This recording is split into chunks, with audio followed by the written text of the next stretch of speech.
नमस्कार दोस्तों, आज मैं आपको सावन के सोमवार की कहानी सुनाने जा रही हूँ। किसी गांव में एक पति पत्नी रहते थे। पति का नाम बिरजू तथा पत्नी का नाम शोभा था। बिरजू धार्मिक प्रवृत्ति का था। वह भगवान शिव का भक्त था और रोज भगवान शिव की पूजा किया करता था।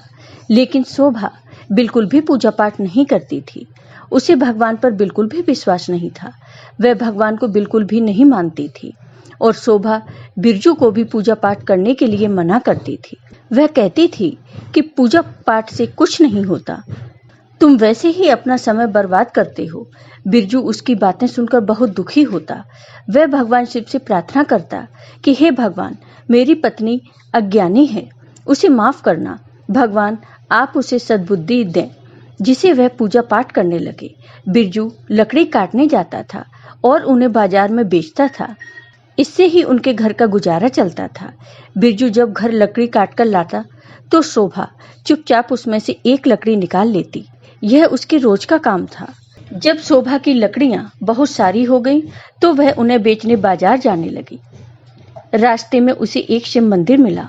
उस मंदिर में भक्तों की बहुत भीड़ लगी थी। शोभा ने भीड़ देखी तो किसी से पूछा, यहाँ इतनी भीड़ क्यों है? तो उन्होंने बताया कि आज सावन सोमवार है। आज सावन का सोमवार है, इसलिए सभी पूजा पाठ तथा शिवलिंग पर जल अर्पित करने आए हैं। यह सुनकर शोभा आगे बढ़ गई। आगे उसे पेड़ के नीचे बैठी हुई एक औरत मिली।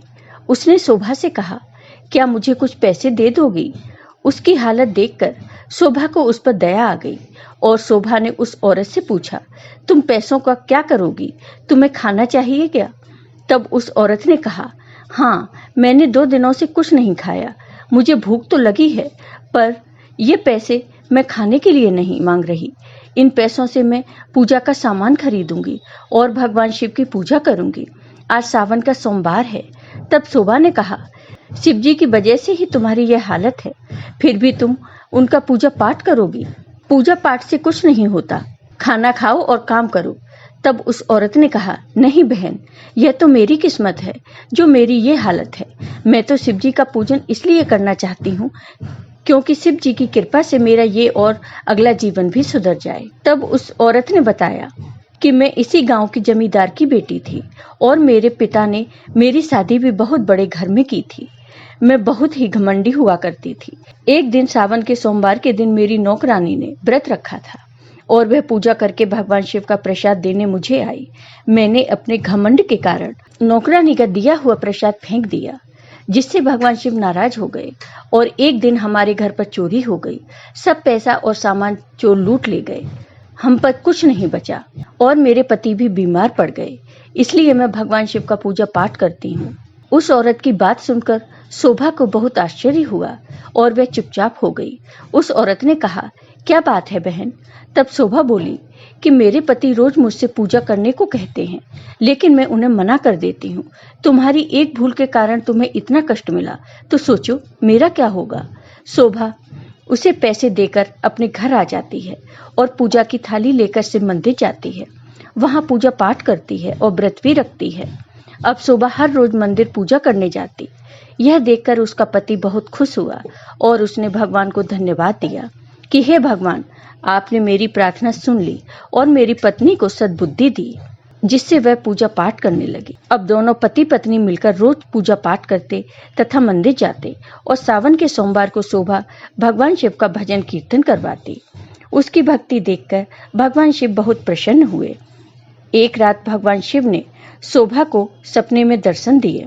भगवान शिव ने शोभा से कहा कि बेटी, मैं तुम दोनों की भक्ति से बहुत प्रसन्न हूँ।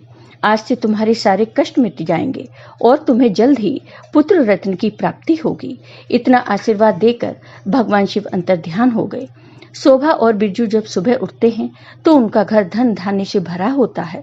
वो दोनों भगवान शिव को धन्यवाद देते हैं। भगवान शिव की कृपा से शोभा के 9 महीने बाद एक पुत्र होता है, जिसका नाम वो शिवाय रखते हैं। भगवान शिव की कृपा से शोभा और बिरजू का जीवन खुशियों से भर जाता है। इस तरह जो कोई भी सावन के महीने में और सावन के सोमवार व्रत और पूजन करते हैं, उनके सभी कष्ट दूर हो जाते हैं। जय हो भगवान शिव की। आपको ये वीडियो पसंद आया हो तो लाइक कीजिए, शेयर कीजिए और मेरे चैनल को सब्सक्राइब कीजिए। साथ ही बेल आइकॉन पर क्लिक जरूर कीजिए जिससे हमारे वीडियो के नोटिफिकेशन आपको मिलते रहें। धन्यवाद।